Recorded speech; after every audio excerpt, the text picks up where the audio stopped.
You must be the loneliest girl I've ever seen.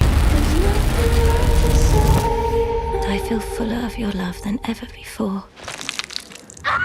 Seorang perawat religius tersesat dalam memahami agama, menjadi sangat terobsesi kepada Tuhan dan menganggap dirinya telah membunuh iblis.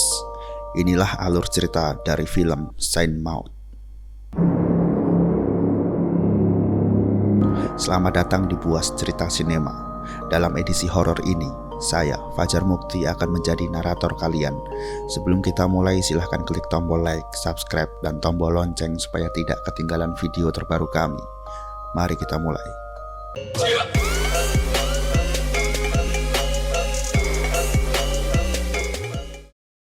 Cerita diawali dengan seorang perawat yang tampak menyesal di pojok ruangan melihat salah satu pasien yang tewas di atas ranjang.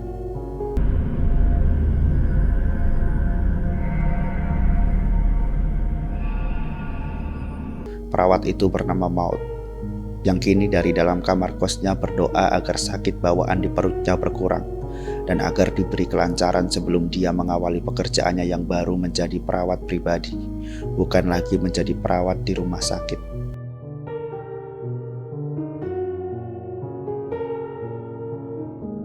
Orang yang dirawat Maud ialah Amanda Cole, perempuan mantan koreografer profesional berusia 49 tahun, menderita limfoma stadium 4 dari sumsum tulang belakang.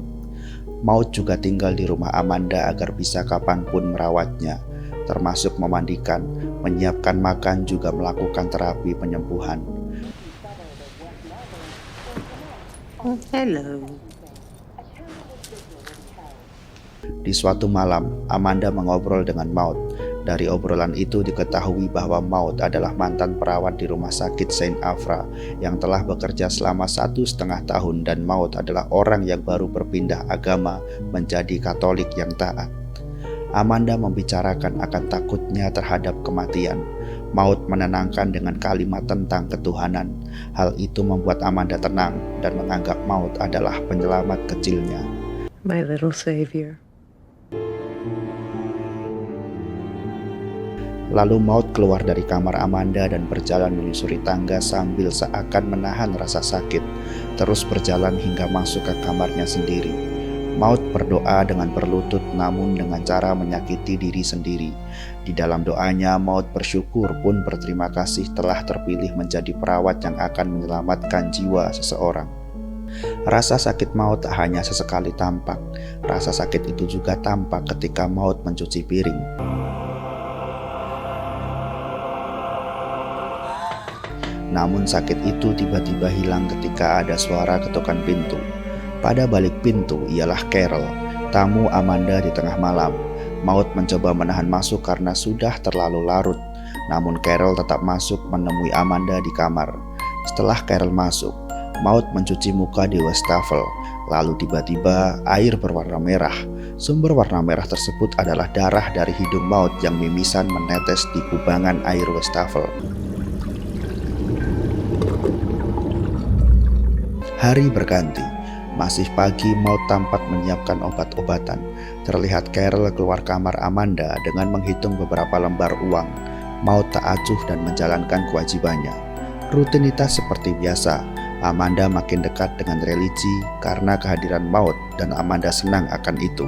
Rasa senang Amanda makin tampak ketika pada suatu momen Amanda menghadiahi sebuah buku berisi lukisan William Blake kepada Maud. Pada lembar pertama buku ditulis untuk Maud, sang penyelamatku, dengan cinta dari Amanda.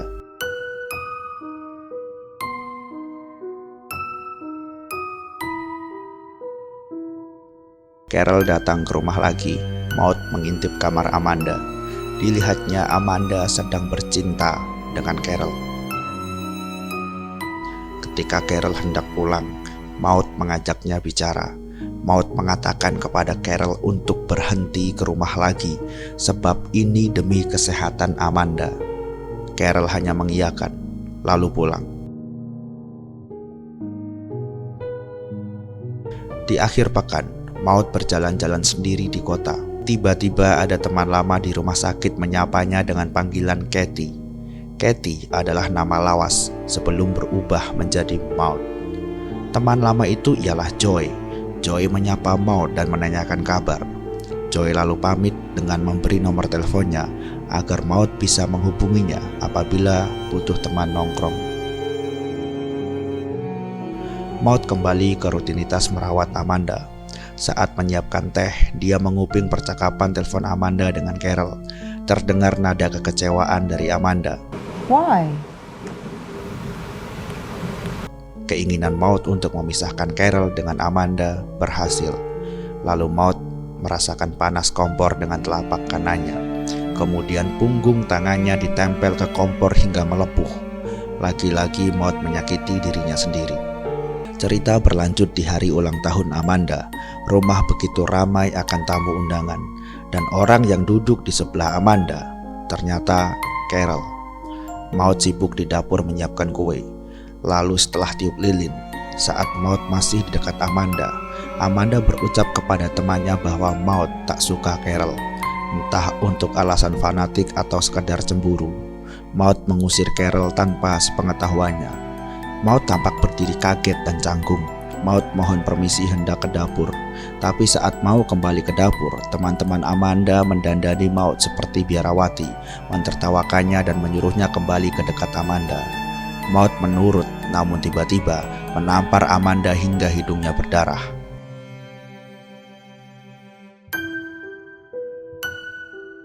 Maud lalu dipecat dan menganggur. Dalam kamar kosnya, Maud merasa begitu kecewa kepada Tuhan. Segala upaya dirasanya sia-sia. Kekecewaannya makin terlihat ketika Maud memilih nongkrong sendiri dengan pakaian minim untuk menggoda laki-laki. Maud lalu menelpon Joy, namun Joy tidak bisa bergabung. Akhirnya Maud terus minum-minum. Hal aneh kemudian terjadi. Isi gelas Maud tiba-tiba membentuk pusaran begitu kencang hingga gelasnya pecah. Maud berdiri kaget dan menabrak pria besar. Dan dengan pria besar itu, Maud lalu bercinta.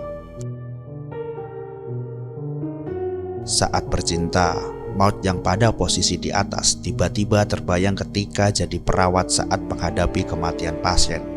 Dada pria besar terus ditekannya hingga remuk dan keluar darah. Maud terkaget dan kemudian tersadar itu hanya bayangannya. Maud kembali ke kamar kos, menangis dan meracau kecewa kepada Tuhan. Lalu tangan kanannya bergetar, lalu muntah sangat banyak. Kembang api bersautan di luar.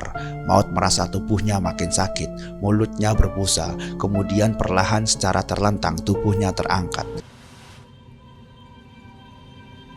Tubuh Maud mengawang di udara. Maud membuka matanya dan malah tersenyum. Pagi pasca kejadian itu, Maud membereskan barang yang berantakan dalam kamarnya. Maud merasa ia mendapatkan wahyu dan menyesal sempat terjerumus, lalu siap kembali ke jalan taubat. Maud memasang beberapa paku payung pada alas sepatunya dan berjalan-jalan dengan itu. Menurutnya itu ialah jalannya taubat kembali. Di malam ketika Maud hendak tidur, Maud merasa Tuhan bicara kepadanya. Maud mendekat ke meja tempatnya biasa berdoa, seakan Tuhan mengatakan padanya untuk mengikuti ujian terakhir. Dan Maud tahu harus berbuat apa. Derbyn y prawf ola yma, ac fe fyddwn yn wir gyda'n gilydd. Keesokan harinya, Maud menarik kain selimut dan menjadikannya jubah, melakukan ritual yang menurutnya sakral. Tampak juga botol cairan aseton dalam kamarnya. Di tengah ritual, tiba-tiba pintu diketuk seseorang. Joy berkunjung ke kamar Maud untuk menanyakan kabar dan meminta maaf tidak bisa menemaninya nongkrong beberapa waktu lalu. Maud hanya terdiam melihat luar jendela pada pusaran awan yang memutar. Maud mendekati Joy, mencium pipi kanannya dan mendoakan semoga Tuhan terus melindunginya. Maud secara halus mempersilahkan Joy pulang. Joy hanya turut. Malam tiba. Dengan mengenakan jubah, Maud ke rumah Amanda, menunggu perawat baru Amanda keluar dan Maud masuk ke kamar Amanda. Maud mencoba mengusap kepala Amanda dengan air yang telah didoakan dengan ritual tadi. Tapi Amanda menolak dan meminta menghentikan omong kosong Maud. Maud meyakinkan. Amanda lalu bilang bahwa dia sudah tidak percaya lagi, bahwa yang dilakukan Maud dengan berdoa itu sia-sia. Maud menangis.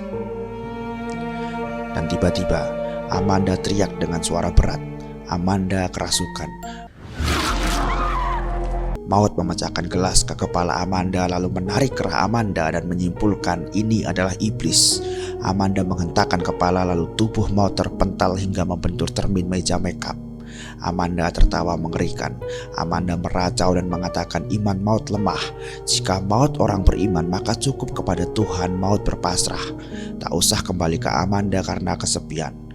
Maut lalu menyerang Amanda dengan menghujamkan gunting berkali-kali ke dada Amanda dan diakhiri menancapkan gunting itu ke leher. Maut kembali ke kosnya dengan merasa terbekati. Setelah membersihkan diri, Maut pun tidur. Maut bangun lalu menyiapkan pakaian. Tampak sayap seperti sayap malaikat di punggungnya. Maut keluar dengan jubahnya dan di tangan kanan membawa kantung kresek berisi jerigen aseton. Terus berjalan tak mempedulikan pandangan orang yang menganggapnya aneh. Maut ke arah pantai menuju di bawah pusaran awan yang memutar, menyiram tubuhnya menggunakan aseton. Suara heran orang-orang tak dipedulikannya. Dalam benak Maut, orang-orang mengelilinginya untuk memberi hormat saat ia membakar diri. Tubuh Maut pun terbakar, berakhir dengan teriakan tragis.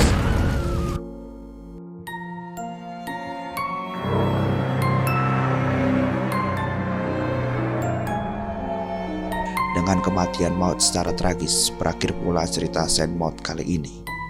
Saya Fajar Mukti, narator edisi horor Puas Cerita Sinema, undur diri. Silakan like, subscribe, dan nyalakan tanda lonceng. Terima kasih.